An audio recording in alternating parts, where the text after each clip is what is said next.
रेत के समंदर से एक ऐसा तूफान उठा था जिसने आधी दुनिया को झुका दिया। उस तूफान का नाम था चंगेज खान।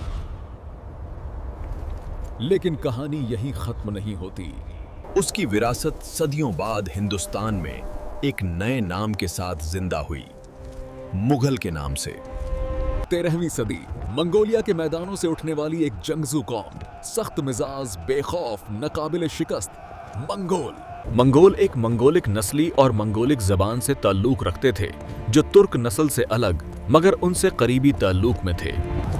सन 1206 ईस्वी जब चंगेज खान ने मुख्तलिफ मंगोल कबीलों को एक झंडे तले जमा किया और इतिहास की सबसे बड़ी जमीनी सल्तनत की बुनियाद रखी। चीन से यूरोप तक हर सिमत मंगोलों के घोड़ों की गूंज सुनाई देती थी। मगर उस वक्त तक मंगोल मुसलमान नहीं थे। उनका अकीदा शमनवाद था, आसमान, फितरत और रूहों को पाक मानते थे। उनका मजहब टैंग्रिज्म था। We call to the eternal blue sky. We praise you, 77 Tengri. Protect our nation, oh eternal blue sky. Genghis Khan की मौत 1227 ईस्वी में हुई।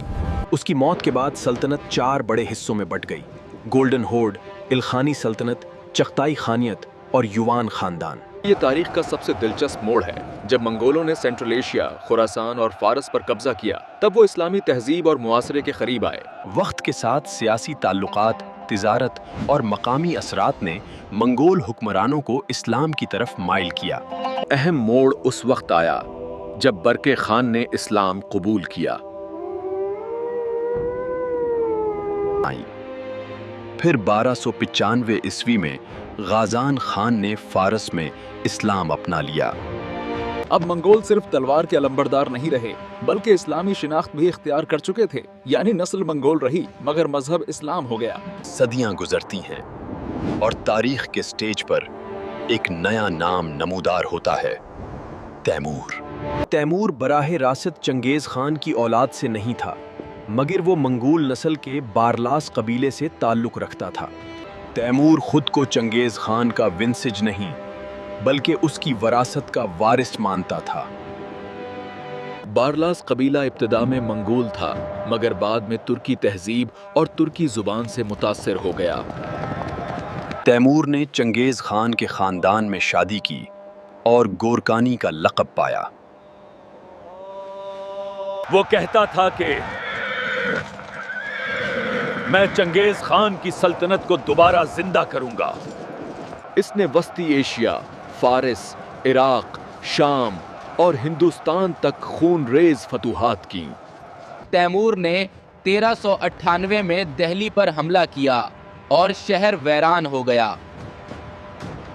मगर याद रखें, तैमूर मुसलमान था और उसकी सल्तनत इस्लामी शनाख्त रखती थी। मगर उस सल्तनत की बुनियाद में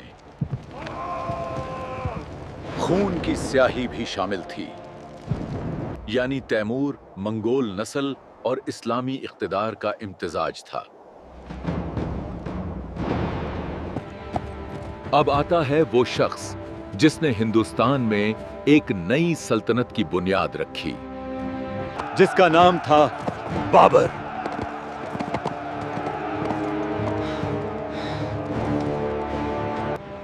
चौदह 1383 ईस्वी में पैदा होने वाला ये नौजवान 2 अजीम विरासतों का वारिश था।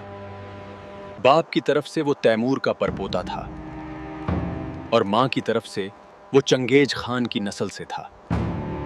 यानी बाबर की रगों में तैमूरी खून भी था और चंगेजी भी। अब सबसे अहम सवाल, अगर वो मंगोल थे तो उन्हें मुगल क्यों कहा गया? दरअसल मुगल लफ्ज फारसी और तुर्की तलफ़ुज़ है। यानी मंगोल ही हिंदुस्तान की सरजमी पर मुगल के नाम से जाने गए। जब बाबर ने 1526 ईस्वी में पानीपत के मैदान में फतह हासिल की तो हिंदुस्तान में एक नई सल्तनत कायम हुई। नस्ल मंगोल, विरासत तैमूरी और मजहब इस्लाम, इसी इम्तेज ने मुगल सल्तनत को जन्म दिया।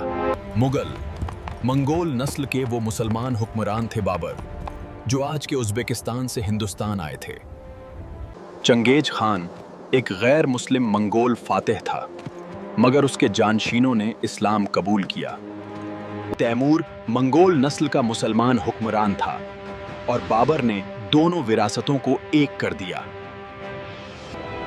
बाबर ने हिंदुस्तान में एक नई तारीख रकम की। ये सिर्फ जंगों की दास्तान नहीं, ये नस्ल, मजहब और इख्तिदार के बदलते रंगों की कहानी है।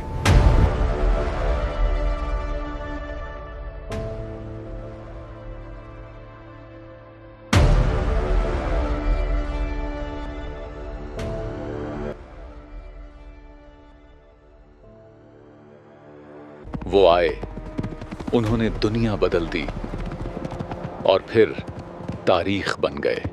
अगर आपको वो तारीख जानने में दिलचस्पी है जो किताबों में नहीं मिलती, अगर आप इतिहास को नफरत नहीं हकीकत की नज़र से देखना चाहते हैं, अगर आप सवाल पूछने की हिम्मत रखते हैं और जवाब ढूंढने का हौसला रखते हैं, तो इस सफ़र में हमारे साथ जुड़िए। इस चैनल को सब्सक्राइब कीजिए, वीडियो को लाइक कीजिए और इस पैगाम को दूसरों तक शेयर कीजिए, क्योंकि तारीख तभी जिंदा रहती है जब उसे सच के साथ सुनाया जाए। और कमेंट में अपनी राय जरूर लिखिए, आपकी आवाज़ अगली कहानी की बुनियाद बनेगी। हम वो तारीख सुनाते हैं जो अनसुनी है और वो सच दिखाते हैं जो छुपा दिया गया।